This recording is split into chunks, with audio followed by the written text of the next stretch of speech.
Essay number 85.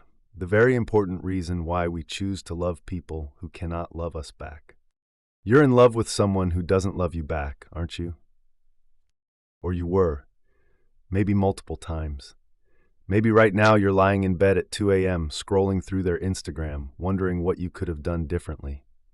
Wondering why you weren't enough. Wondering why you always choose people who can't or won't choose you back. Let me tell you something that's going to completely change how you think about this. You're not broken. You're not a masochist. You're not addicted to pain. You're doing exactly what you're supposed to be doing.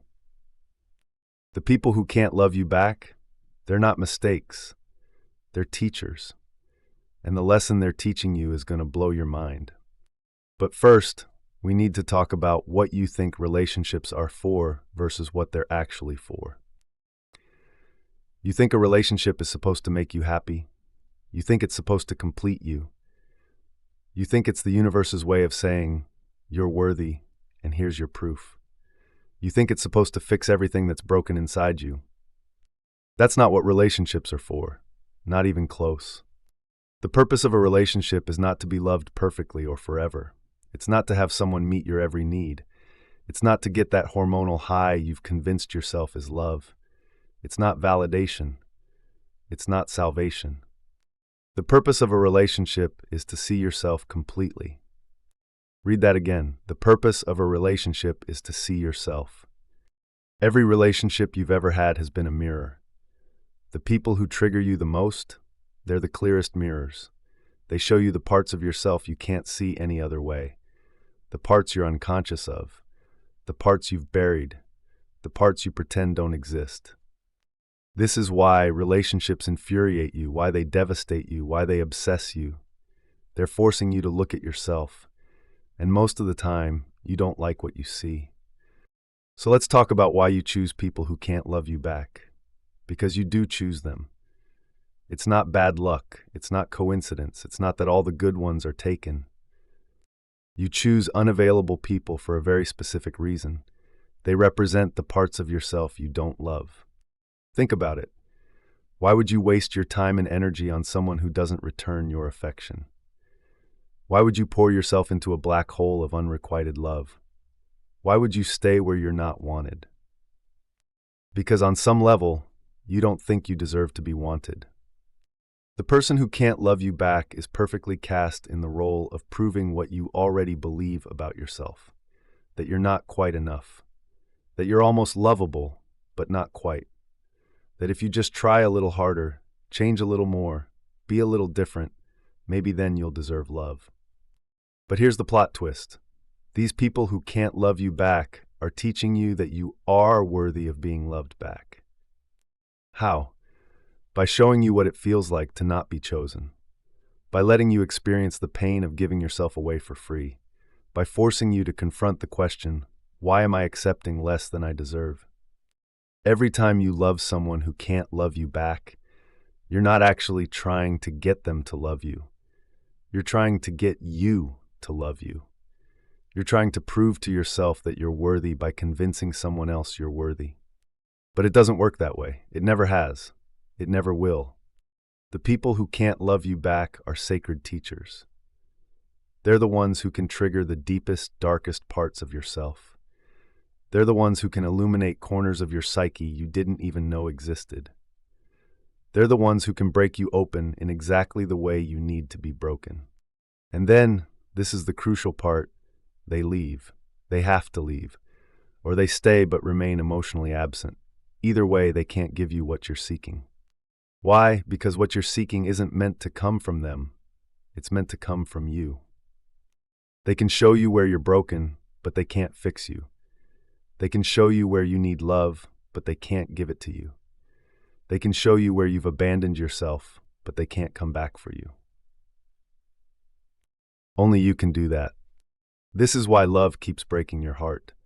Not because you're choosing wrong, not because you're unlucky, but because love is supposed to break your heart, over and over, until it breaks open, until there's nothing left to protect, until you're so cracked open that light can finally get in. Most of our suffering in love comes from not understanding what it's designed to do. We think it's supposed to make us feel good. We think it's supposed to be easy. We think it's supposed to save us. But love isn't here to save you. It's here to show you that you don't need saving. It's here to show you that everything you're seeking from someone else already exists within you. The person who ghosts you shows you where you ghost yourself. The person who doesn't prioritize you shows you where you don't prioritize yourself.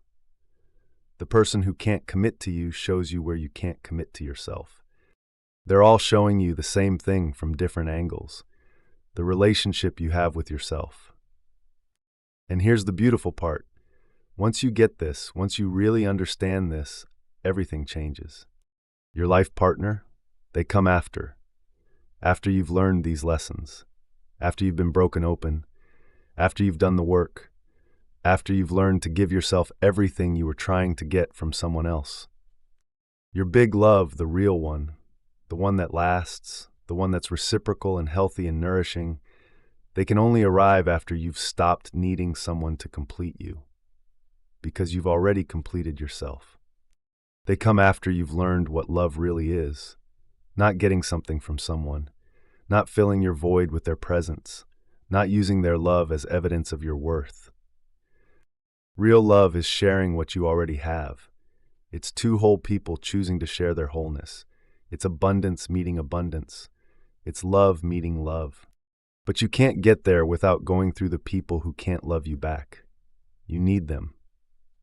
They're not detours on your journey to love. They are the journey. Every person who couldn't love you back was preparing you for the person who can, not by teaching you what love looks like, but by teaching you what you look like, by forcing you to see yourself, by requiring you to choose yourself. Think about your most painful unrequited love, the one that destroyed you, the one you thought you'd never get over. What did it teach you? Not about them, about you. What did you learn about your patterns, your wounds, your needs, your worth? That's the gift. That's why you chose them. Not because you're broken or masochistic or doomed, because your soul knew exactly what you needed to learn, and it chose the perfect teacher. They were never supposed to love you back. That wasn't their job. Their job was to show you where you weren't loving yourself. Their job was to illuminate your shadows. Their job was to break you open so you could rebuild yourself correctly. And once you understand this, you can finally let them go, not with bitterness or resentment, but with gratitude. Thank you for showing me myself. Thank you for not loving me back. Thank you for forcing me to learn to love myself. Because here's the ultimate truth. The love you've been seeking from others, it was always supposed to come from you first. The validation, the acceptance, the unwavering commitment, the unconditional care, you were always supposed to give these things to yourself. The people who couldn't love you back weren't withholding something you needed. They were showing you that nobody can give you what you won't give yourself. They were teaching you that self-love isn't a consolation prize for people who can't find someone else to love them. It's the prerequisite for any real love to exist. So if you're loving someone who can't love you back right now, stop asking, why don't they love me? Start asking, what is this showing me about myself? Stop asking, what's wrong with me? Start asking, what am I meant to learn here? Stop asking, when will they choose me? Start asking, when will I choose myself? Because the moment you choose yourself, really choose yourself, love yourself, commit to yourself, is the moment everything changes. That's the moment you graduate from the school of unrequited love. That's the moment you become available for reciprocal love.